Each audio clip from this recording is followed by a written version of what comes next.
Picture this. You're 18 years old, freshly married to one of the richest men in America, pregnant with your first child, and floating across the Atlantic on the most luxurious ship ever built. Sounds like the plot of a really expensive romance novel, right? Now imagine that ship hits an iceberg, your husband dies in the freezing water, and you spend the rest of your life being judged by society for literally everything you do afterward. Welcome to the life of Madeleine Astor, a woman who survived the Titanic but never quite escaped it. Tonight, we're diving into a story that goes far beyond woman boards, ship sinks, woman sad. This is the tale of Madeleine Talmadge Force, a Brooklyn girl who married into American royalty, became a widow before she could legally drink, and spent the next 28 years trying to outrun a tragedy that followed her like a particularly persistent shadow.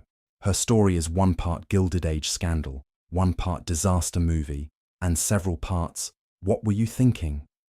It's messy, it's heartbreaking, and it's far more complicated than the history books usually admit. So settle in, because we're about to meet the Titanic's youngest widow, a woman whose entire life was defined by one terrible night, no matter how hard she tried to write a different ending. Madeleine Talmadge Force entered the world on June 19, 1893, in Brooklyn, New York, during an era when being born into the right family meant everything. And by right family, I mean one with money, because the Gilded Age was basically the original Keeping Up with the Joneses, except the Joneses had actual gold fixtures in their bathrooms. Her parents, William Hurlbut Force and Catherine Arvilla Talmadge, were comfortably wealthy. Not I own half of Manhattan, wealthy like the Astors, but solidly upper class. Think of them as the upper middle tier influencers of their day, not the Kardashians, but maybe the successful lifestyle bloggers who actually came from money. William was a shipping businessman, which in the 1890s was like being in tech today, except instead of apps, you moved actual physical things across oceans. Revolutionary. Madeleine grew up in the kind of privilege that included private tutors, fancy finishing schools, and the expectation that she'd marry well and produce heirs who would also marry well. It was a whole cycle, like subscription services, but for bloodlines. She was beautiful, accomplished in all the ways society demanded, meaning she could paint watercolors, play piano, speak French badly enough to be charming, and most importantly, look stunning while doing absolutely nothing productive. By 18, she was doing exactly what was expected. Attending society events, being chaperoned to within an inch of her life, and presumably being bored out of her mind because 18-year-olds in 1911 had about as much freedom as houseplants. And then she met Colonel John Jacob Astor IV. Now let's talk about Jack Astor, because this man was the definition of a lot. At 47 years old, he was one of the wealthiest men in America, which in the Gilded Age meant he was one of the wealthiest men on the planet. We're talking about a fortune that would make modern billionaires look like they were running a lemonade stand. He'd inherited the Astor real estate empire, which basically meant he owned a decent chunk of Manhattan. You know how people joke about, "I'll just buy the building"? Astor actually did that, regularly. He was also an inventor, a writer, and had served in the Spanish-American War, which earned him the colonel title that he apparently enjoyed using. Imagine a 19th century Elon Musk, but with better hair and an actual military rank. He'd even written a science fiction novel about life in the year 2000, which predicted things like solar power and space travel.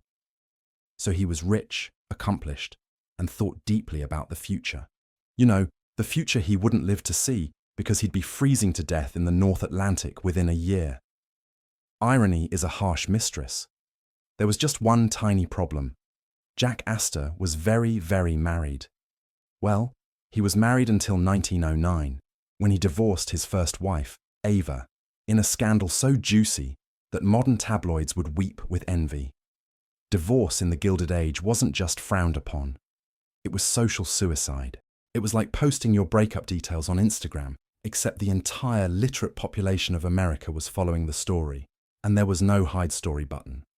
The divorce made Jack Astor about as popular in high society as a vegetarian at a steakhouse. But Jack, being rich enough to not care what people thought, decided to make things even more scandalous by falling in love with Madeleine Force. Let's do the math here. He was 47. She was 18. That's a 29-year age gap, which even by Gilded age standards was raising eyebrows so high they were practically in orbit. In modern terms, imagine if a major tech CEO started dating someone who was born the year the iPhone came out. Actually, scratch that. That's probably happened. But you get the point. When Jack and Madeleine announced their engagement in 1911, New York society collectively lost its mind. The newspapers had a field day. The age difference, the scandal of his divorce, the fact that Madeleine was younger than his son from his first marriage. It was everything the gossip columns could have wished for, like if The Crown and Succession had a baby during the Edwardian era. The moral gatekeepers of society were appalled. How could this innocent young girl marry this divorced older man? Never mind that Madeleine was a legal adult making her own choices. This was the 1910s, when women were still fighting for the right to vote, but were somehow supposed to be mature enough to marry and have children. The logic was not strong with this era. On September 9th, 1911, they married anyway, because when you're that rich, social disapproval is more of a suggestion than a rule. The wedding was relatively quiet by Astor standards, probably because they knew the society pages were already sharpening their knives. To escape the judgment and the whispers and the general unpleasantness of New York society clutching its collective pearls, the newlyweds decided to do what wealthy people have always done when faced with criticism: leave the country. They embarked on an extended honeymoon to Europe and Egypt, which was the 1911 equivalent of going off the grid, except with considerably more luxury and significantly fewer Instagram posts. It was during this honeymoon that Madeleine discovered she was pregnant, and this is where our story takes a turn toward the iceberg, both literally and metaphorically.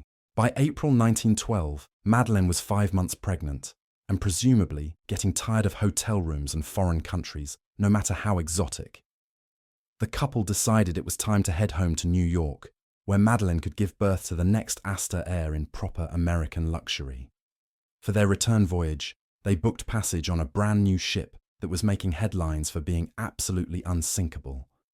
You know where this is going. The ship was the RMS Titanic, and that unsinkable claim aged about as well as milk left out in the sun. The Titanic was the iPhone of ocean liners, the must-have luxury item of 1912. It was massive, opulent, and represented everything the Edward era loved: excess, confidence, and the firm belief that humans had conquered nature through the sheer power of expensive engineering. The first-class accommodations were essentially floating palaces, with wood paneling, plush carpets, and all the amenities wealthy people needed to forget they were on a boat. There was a swimming pool, a gymnasium, a squash court, and several restaurants. It was less a ship and more a really elaborate hotel that happened to move. The Astors, being who they were, had some of the finest accommodations on board. They were traveling with their servants, their luggage, and probably enough wardrobe changes to stock a small department store, because Madeleine was still expected to look impeccable, even while pregnant and crossing the ocean. Their suite was the epitome of Edwardian excess: private promenade deck, sitting room, bedrooms, and enough square footage to house several normal families. It was essentially a luxury apartment that happened to be floating, which, when you think about it, is either brilliantly innovative or spectacularly tempting fate. The passenger list read like a who's who of American and European wealth: businessmen, aristocrats, and the kind of people who considered crossing the Atlantic in anything less than first class to be essentially slumming it. Benjamin Guggenheim was there, who would later famously change into his evening clothes to die like a gentleman, because apparently formal wear made hypothermia more dignified.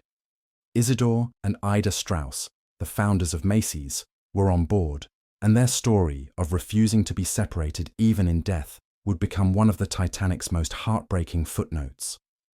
Margaret Molly Brown was there, though she wouldn't become unsinkable until after the ship very much sank. It was the Gilded Age elite on their finest floating stage, completely oblivious to the fact that they were basically extras in history's most expensive disaster movie. For Madeleine, the voyage must have been a strange mix of relief and anxiety. Relief because they were finally going home, away from the prying eyes of European society who'd been just as judgmental as their American counterpart. Anxiety because she was pregnant, traveling on water, and probably experiencing all the delightful symptoms of second trimester pregnancy in an era before Dramamine or maternity wear that didn't look like upholstered furniture. The Titanic's daily routine in first class was essentially a floating country club. Passengers dressed for breakfast, changed for lunch, changed again for tea, and then put on full evening wear for dinner. It was exhausting just existing in first class, like being trapped in a never-ending photo shoot where everyone was judging your outfit choices. Madeleine, despite being 5 months pregnant, was expected to participate in this sartorial marathon, probably corseted to within an inch of her life because the Edwardian era believed that pregnancy was no excuse for comfort. The Astors dined with other wealthy passengers, made small talk about business and politics, and probably discussed how modern and safe the ship was. The Titanic had watertight compartments, advanced wireless communication, and state-of-the-art everything. It was the pinnacle of human achievement, proof that mankind had conquered the ocean through engineering and sheer confidence. Spoiler alert, they had not. For 4 days, everything was perfect. The ship was smooth, the weather was decent, and Madeleine could rest and prepare for motherhood. It must have felt like they'd finally outrun the scandal, like they were heading toward a fresh start where they could just be a family without society's judgment following them everywhere. And then came the night of April 14th, 1912. At 11:40 p.m., the Titanic struck an iceberg in the North Atlantic. If you've seen the movie, you know the basics, but let me tell you, the reality was somehow both exactly like the film and infinitely worse. The impact wasn't dramatic. Many passengers barely felt it. It was more like a, that was weird moment than a, we're all going to die revelation. Some people went back to sleep.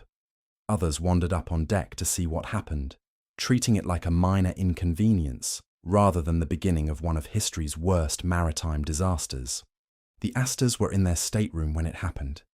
Jack, being a seasoned traveller and not an idiot, quickly realised something was very wrong. The ship was listing. Water was coming in, and the crew was starting to look worried in that particular way that means, this is bad, but we're going to pretend it's fine so nobody panics. What happened next would define Madeleine's entire life. As the situation became clear, the crew began loading the lifeboats, following the old maritime tradition of women and children first. This rule, which sounds noble, was essentially a death sentence for most of the men on board. The Titanic didn't have enough lifeboats for everyone because some genius had decided that too many lifeboats would clutter the deck and ruin the aesthetic. Priorities, right? Colonel Astor, displaying the kind of old-world chivalry that modern people simultaneously admire and find paternalistic, focused entirely on getting Madeleine to safety. He wrapped her in warm clothes, helped her to the boat deck, and when Lifeboat 4 was being loaded, he made sure she got a seat. Here's where it gets heartbreaking. Madeleine didn't want to go. She was 18 years old, pregnant, and terrified. Her husband was asking her to get into a small wooden boat and be lowered into the freezing Atlantic while he stayed behind on a sinking ship. It's the kind of goodbye that no one should have to experience, especially not a teenager who should have been worrying about nursery decorations, not whether she'd ever see her husband again. Jack Astor asked the crew if he could accompany his wife, given her delicate condition. The officer in charge, following orders, refused. The rule was women and children only, and Jack Astor, for all his wealth and influence, couldn't buy or argue his way onto that lifeboat. So he did what he could. He asked which lifeboat she was on, so he could find her later. "Number 4, he was told. He helped her into the boat, assured her that everything would be fine, and stepped back. Those were the last words they ever exchanged.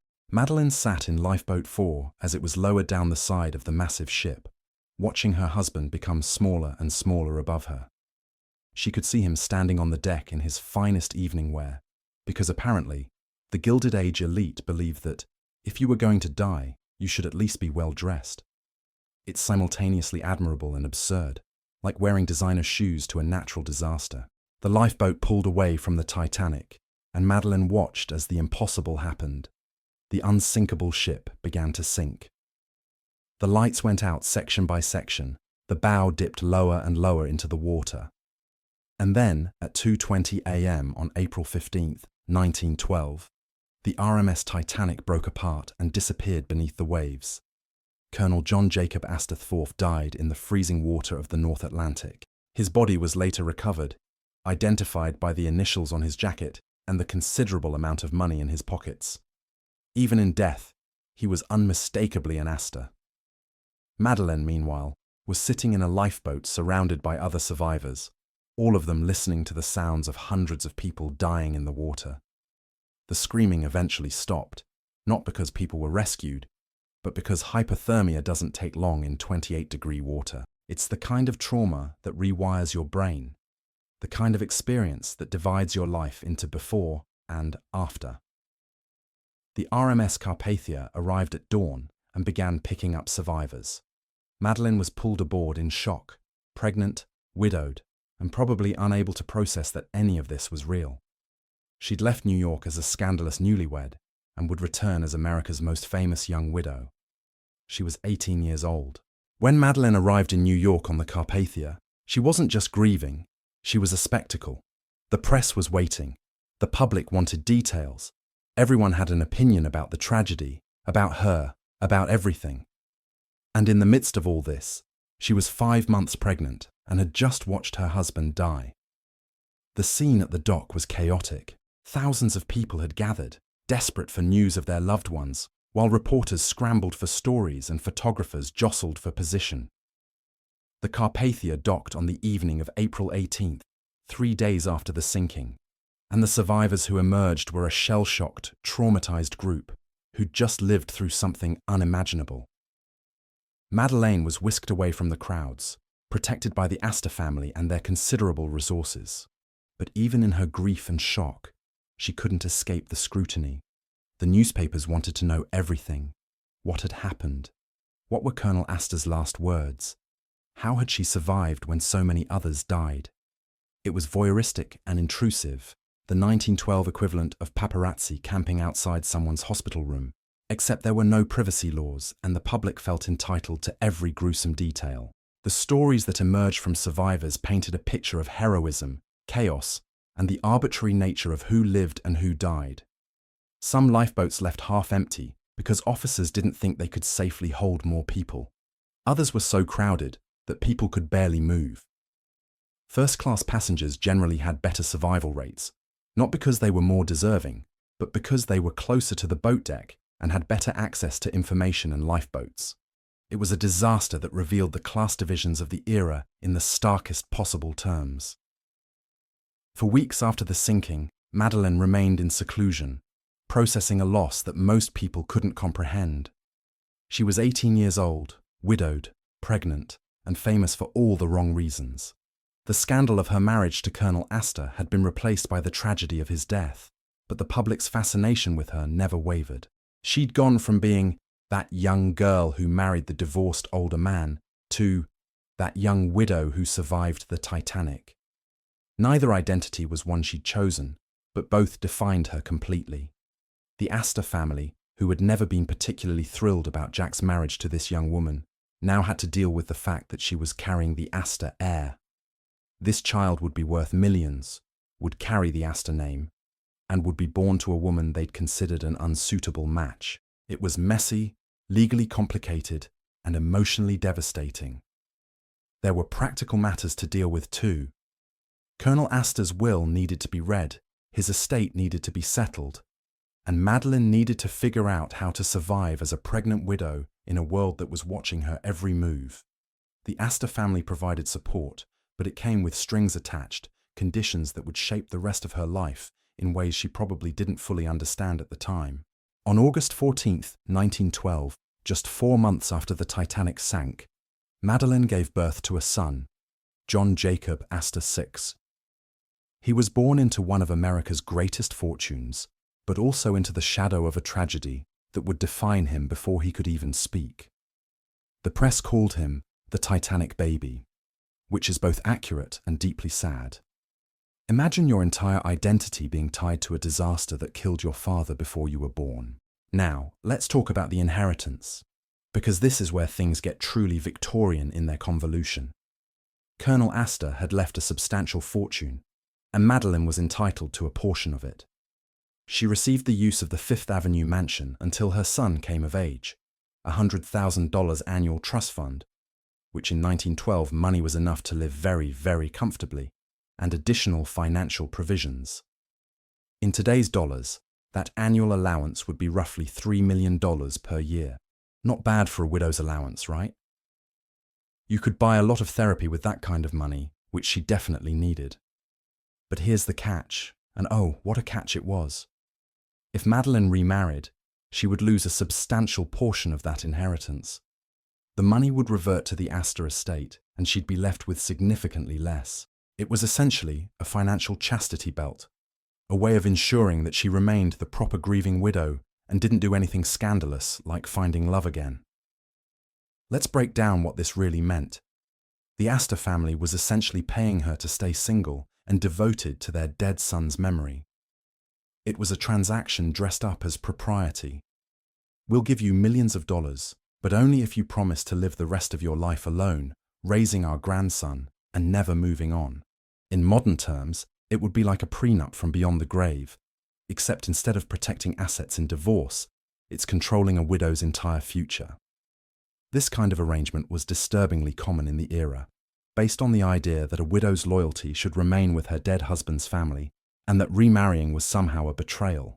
It assumed that love was a finite resource, that moving on meant forgetting, and that a woman's value was tied to her ability to remain perpetually in mourning. The widows who accepted these arrangements were praised as devoted and proper. The ones who chose love over money were condemned as mercenary and disloyal. Either way, they couldn't win. The really twisted part: if Madeleine stayed single, she'd be financially secure but emotionally isolated, expected to spend her entire life playing the role of the tragic young widow. If she remarried for love, she'd be seen as proof that she'd never really loved Colonel Astor at all. The inheritance conditions ensured that whatever choice she made, someone would judge her for it. And Madeleine was only 20 years old when all this was decided. She had potentially 60 or 70 years of life ahead of her, and the Astor family was asking her to spend all of them alone.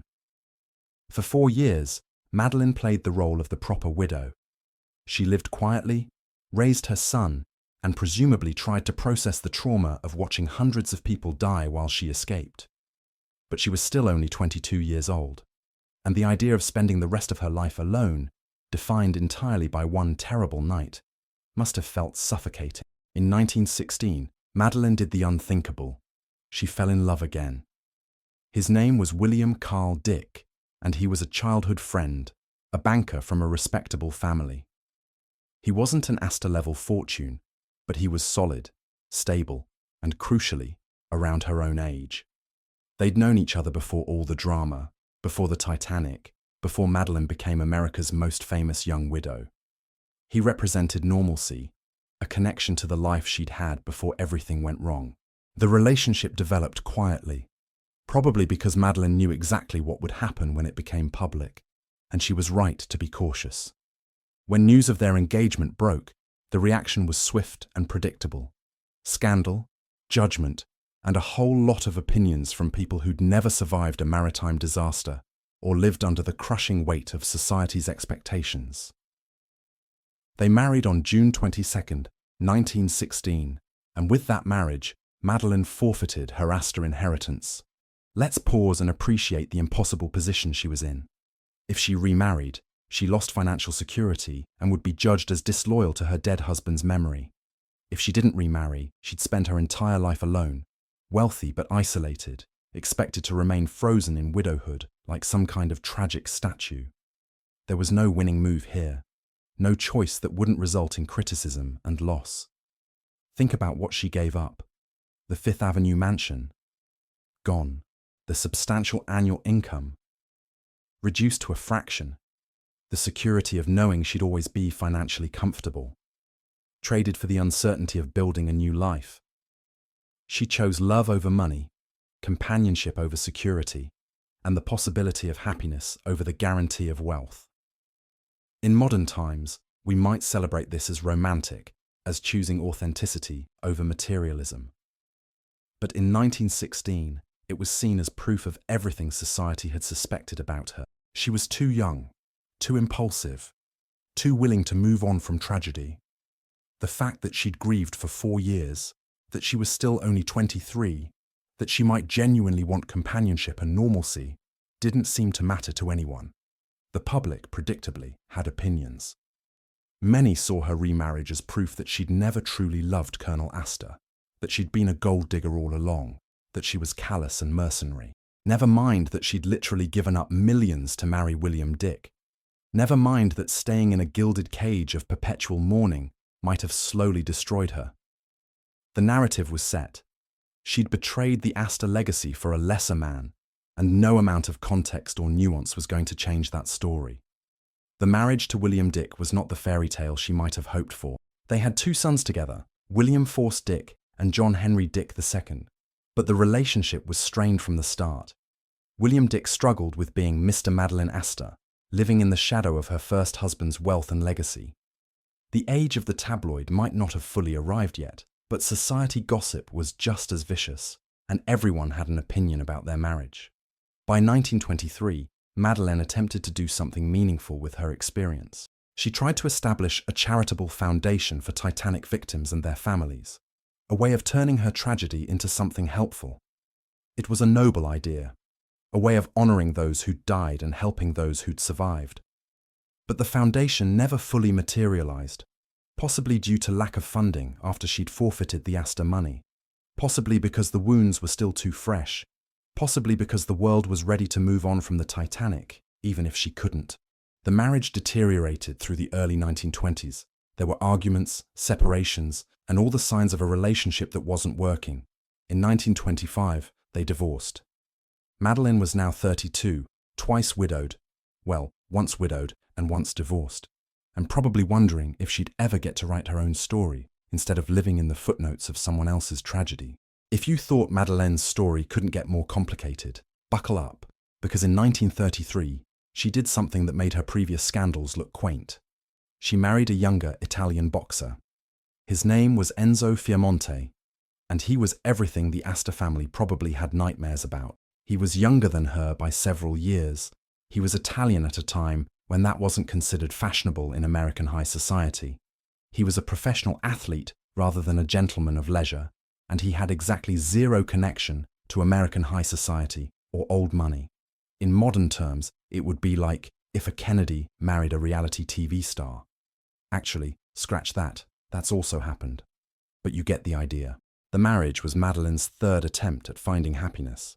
And honestly, you have to admire her persistence if nothing else. She was 40 years old, had been through 2 marriages, 1 widowing, 1 divorce, countless scandals, and was still willing to believe that maybe this time, things would work out. It's either optimistic or delusional, depending on your perspective. Fiamonte was a boxer and actor, handsome in that 1930s continental way, and probably represented everything her previous life wasn't. Passion over propriety, impulse over calculation, living in the moment rather than mourning the past. For a woman who'd spent 2 decades being defined by a tragedy, the appeal must have been intoxicating. But the reality, as it so often does, fell short of the fantasy.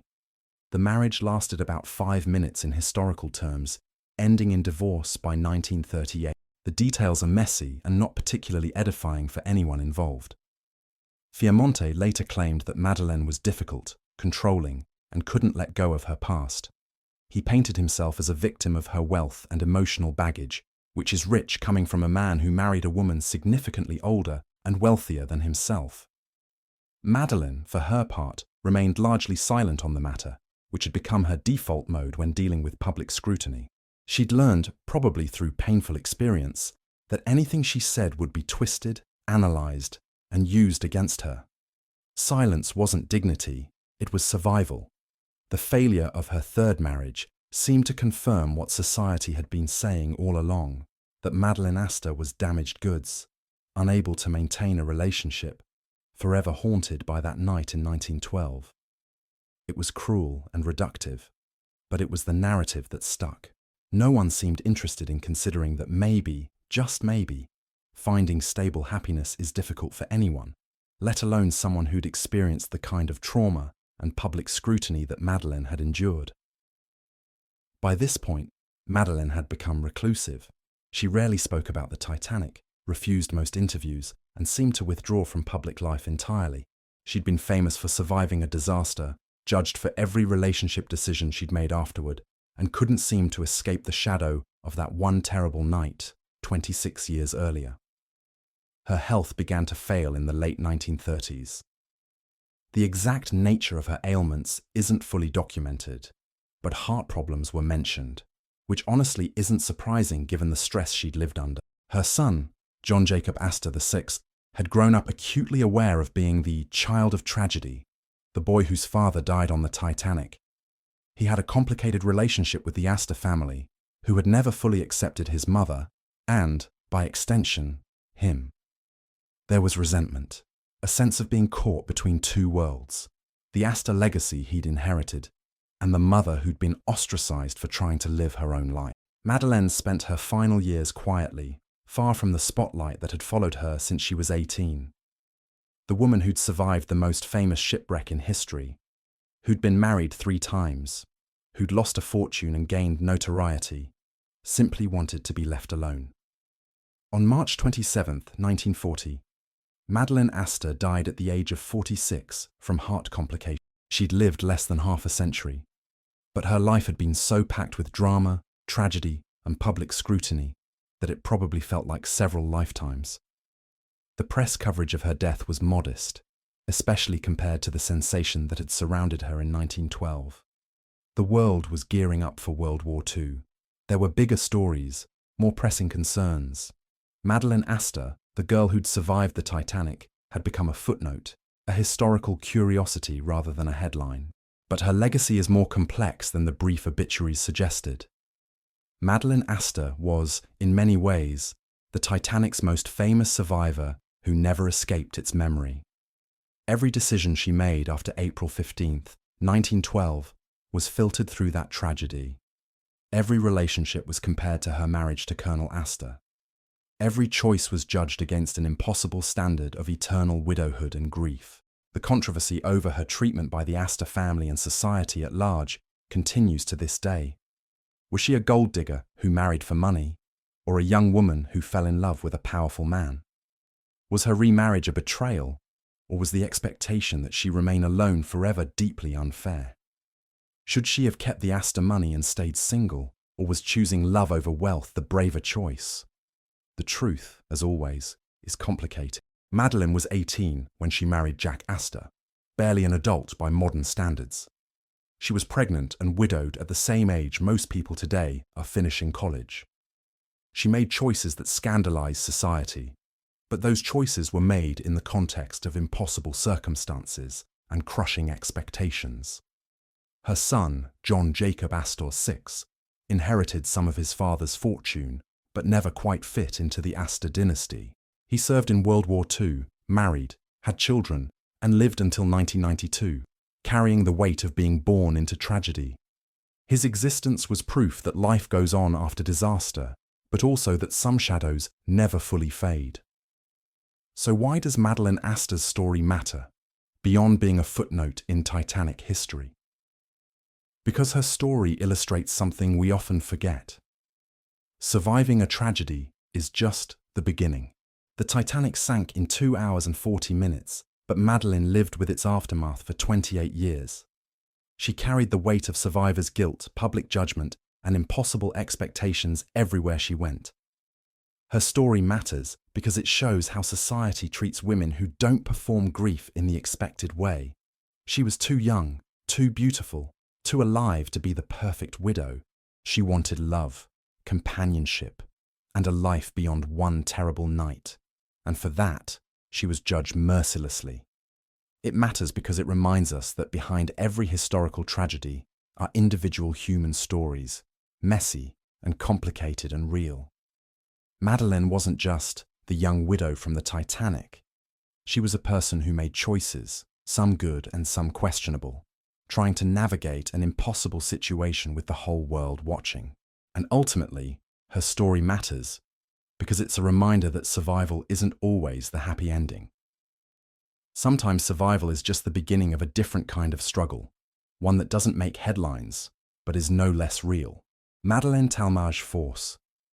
Astor Dick Fiamonte lived 46 years, married 3 times, buried 1 husband, and divorced 2 others, gave birth to 3 sons, and spent every single day after April 15, 1912, being defined by a disaster she didn't cause and couldn't prevent.